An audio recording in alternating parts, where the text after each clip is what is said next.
Number 2. So ito po, dapat po ba na i-register ang Facebook group page sa SEC? So yan po ay isang malaking no, na hindi po lahat ng Facebook group page ay kailangan i-register.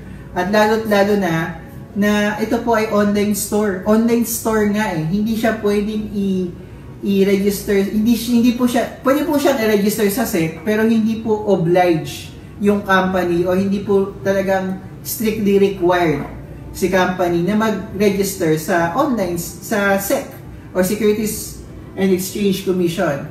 So, kagaya rin po to ng eBay, kagaya rin po to ng Alibaba, ng Amazon, kagaya rin po to ng sa Singapore, meron din po diyan, meron po din dito na Q0010.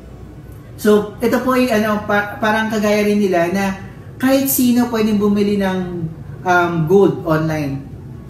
Especially mini gold bar. Right now po, i-check nyo. Punta kayo sa OLX or sulit.com or eBay. Type nyo doon, mini gold bar. May makikita po kayo doon napakadaming taong nagbebenta ng mini gold bar. Parang ganun din po si mGoldex. Si mGoldex po ay malinaw na isang online store na pwede po kayong mag-buy and sell ng gold na pwede nyo pong ma-deliver. Ulitin ko, para siyang ganito. Okay? Ikaw, gusto mo ng mini gold bar. Okay? Gusto mo nito. Ito po ay nasa 10 to 15 gram po. Ang ganito kalaki. So ito po ay nasa 10 gram. So ito po ay bibili nyo po sa online store ng mGoldex. Okay? Ito po yung product. Ito po yung sinasabi sa news ng SEC na tingnan po natin kung talaga nare-receive nila yung product. Pagkakarinig ko, coupon lang daw. So, hindi po siya talagang coupon. Ito po ay product. Okay? Pwede po kayo makakuha rin ng product. Okay? So ako, kapag meron akong 36,500, pwede akong bumili nito. Okay? Sa online store ng mGoldex. Ngayon, sabi ni mGoldex, kung gusto mong mapalaki yan, okay, pumasok ka sa marketing program ni mGoldex. So ngayon, syempre, gusto mo ng mas malaking gold eh. Gusto mo ng mas malaking rewards. So, pumasok ka sa marketing program at doon nakapag-close ka ng sale. Nakapag-close ka ng sales at ikaw ay nabigyan din ng rewards ni mGoldex. So, ang makukuha nyo po ay hindi na po 10 gram or 15 gram, 10 to 15 gram. Ang makukuha nyo na po ay nasa 80 to 100 grams. Ganito po kalaki.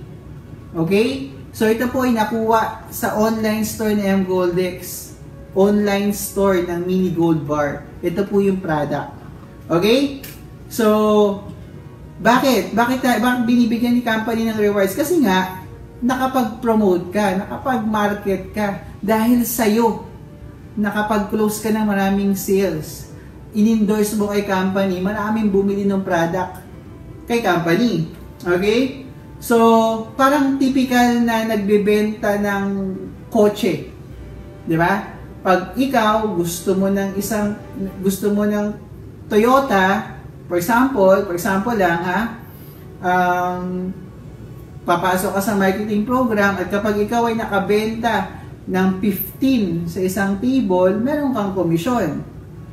Okay?